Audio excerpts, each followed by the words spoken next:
Hello, hi, students daily life ব্লগে অনেক স্বাগত। কি করছো আজকে এটা সোয়াবিন দিয়ে? হ্যাঁ, আজ একটু সোয়াবিন করব।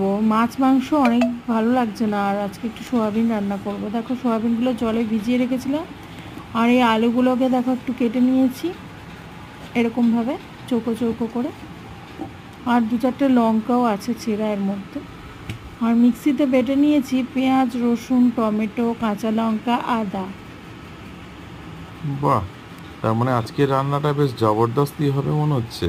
হ্যাঁ, দেখা যাক কি করা যায়। ও বাবা, এইবার এই তো কড়ায় তেল দিয়ে দিয়েছো। হুম, তেল দিলাম তো। আজকে কিন্তু একটু হাত খুলে তেল দিয়েছি, একটু বেশি করে তেল দিয়েছি আজকে। মানে রোজ যা দিই তার থেকে একটু বেশি দিয়েছি আজকে। এরপরে আমি দিয়ে দেবো পেঁয়াজ আর রসুন, যেটা আমি মিক্সিতে পেস্ট করেছিলাম, ওই পেস্টটা আমি তেলের মধ্যে দিয়ে দেবো। তেলের মধ্যে এটা তুমি দিলে, এবার তুমি এটাকে ফ্রাই করতে থাকবে, তাই তো? হুম, একটু কিন্তু কষাবো। তেলটা তো বেশ ভালোই গরম হয়ে গেছে মনে হচ্ছে। হুম, তো গরম তেলে না দিলে তো কাঁচা গন্ধ বেরোবে মশলা থেকে। এবারে দেখো আলুগুলোও দিয়ে দেবো। আলুগুলো দিয়ে একটু ভালো করে ভাজা ভাজা করব, একটু কষাবো।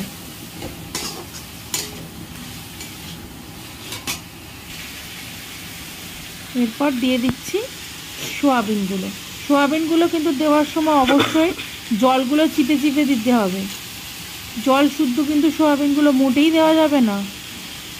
কেন, জল শুদ্ধ দিলে কি হবে? ইস, সোয়াবিনগুলো সে জল শুদ্ধ দিয়ে দেবো, সোয়াবিনগুলোর মধ্যে তো মশলাই ঢুকবে না তাহলে। আচ্ছা আচ্ছা, তুমি যে সোয়াবিনটা এনেছো এটা সফট হবে তো? হ্যাঁ, এটা প্যাকেটের সোয়াবিন, আমি লুজটা নিলাম না, বড্ড ধুলো ধুলো থাকে। আচ্ছা। এটা একটা প্যাকেটের সোয়া চাংস, যেটা আমি জলে ভিজিয়ে দেখলাম বেশ বড়, ভালোই বড় বড় হয়ে গেছে। এবার দেখো মশলা গুঁড়ো দিয়ে দিই। হলুদ গুঁড়ো, কাশ্মীরি লঙ্কার গুঁড়ো, ওকে। এরপর দেব জিরের গুঁড়ো অল্প করে, ওকে। আর দেব ধনে গুঁড়ো। অর্থাৎ চার ভাই মশলা চলে গেল। হুম, জিরে, ধনে, লঙ্কা, হলুদ। এবার দিয়ে দিলাম নুন। এইবার হচ্ছে আসল মশলা, নুন। হুম, এরপরে আমি মিক্সি ধোয়া জল আর এক্সট্রা 1 গ্লাস মতো জল দিয়ে এটাকে ফুটতে দেব। ফুটে উঠলে গরম মশলা দিয়ে নামিয়ে নেব। আমাদের ভিডিও যদি ভালো লেগে থাকে প্লিজ সাবস্ক্রাইব আস। আজকের মতো টাটা, বাই।